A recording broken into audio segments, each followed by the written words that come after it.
नमस्कार, आप देख रहे हैं जीबीएन न्यूज। मैं हूं ज्योति पांडे।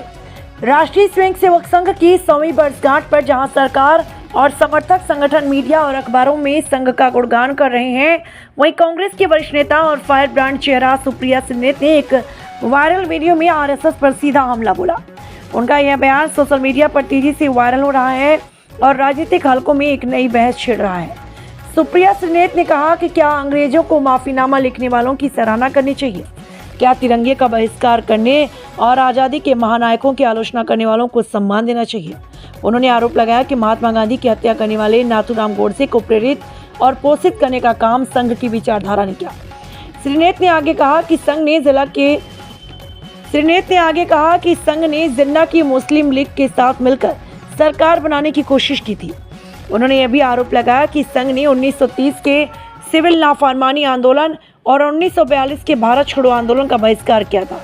साथ ही संघ ने हमेशा सामाजिक न्याय और आरक्षण का विरोध किया और आज तक किसी दलित, पिछड़े, आदिवासी को शीर्ष नेतृत्व में शामिल नहीं किया। उन्होंने कहा, जो देशभक्त थे वो जंग में गए और जो गद्दार थे वो संघ में गए। आगे सुप्रिया ने संघ की विचारधारा पर व्यंग करते हुए कहा कि उनकी ट्रेनिंग का नतीजा आज तक सिर्फ नफरत, वैमनस्य और समाज को बांटने वाली राजनीति ही निकली। उनका बयान संघ और भाजपा दोनों के खिलाफ एक बड़ा राजनीतिक हमला माना जा रहा है और आने वाले समय में इस पर गहरी राजनीतिक प्रतिक्रिया सामने आ सकती है।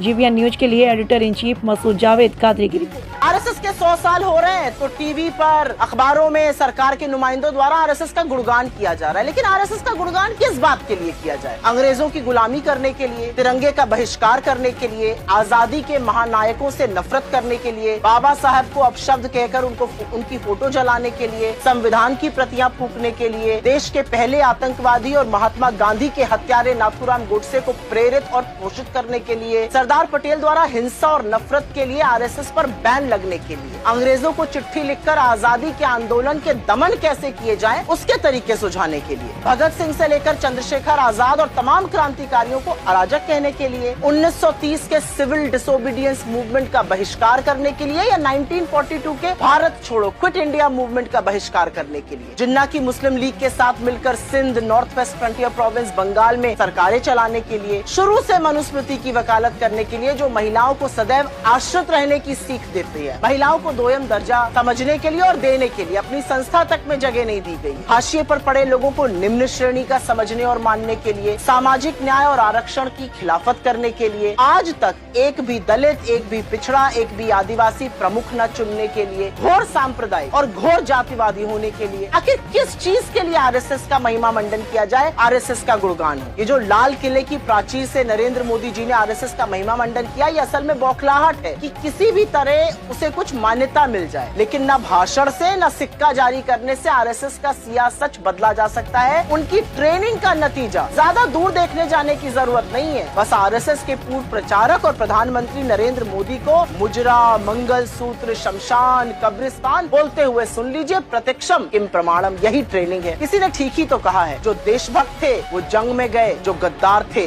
वो संघ में गए। और ये सच्चाई आज तक यही है। आज भी नफरत फैलाने का, वैमनस्य फैलाने का, पोलराइज करने का, भाई को भाई से लड़ाने का काम आरएसएस और उससे प्रेरित लोग जो सरकार में हैं वो मुस्तैदी से